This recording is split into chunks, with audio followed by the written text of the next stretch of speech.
muda itu 1.000, di atas 1.000 malahan. Kalau sekarang ini harganya jatuh.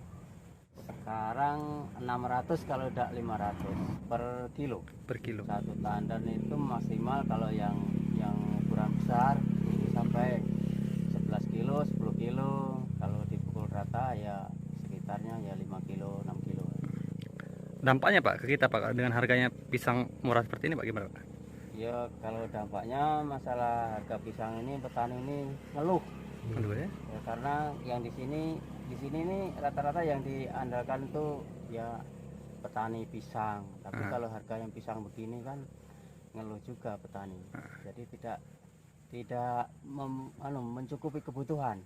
Istilahnya kalau mumpuni dari buah itu setiap 4 bulan sekali itu diadakan pemupukan secara merata.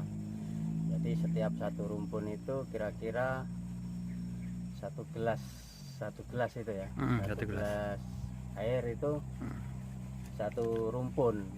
Itu aja kalau ada dananya yang dari buah pisang itu ada. Kalau nggak ada ya nggak ngupuk sama sekali.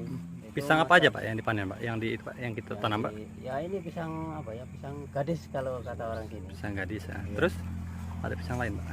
Kalau pisang lain itu pisang apa ya? Raja nangka kalau Raja nangka. Pisang nangka ya. Iya. Itu Pak dari dari awal penanaman sampai itu berapa lama tuh Pak? Sampai panen Pak?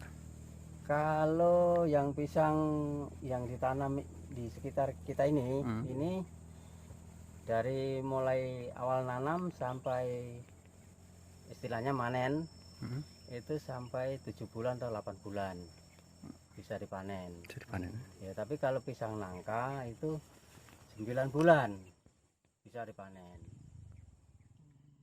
Itu Pak. Kalau bibitnya sendiri, bibit pisang itu tadinya saya beli ya. Harapan di depan ya minta pemerintah itu bisa lah meningkatkan hasil bumi yang dikelola.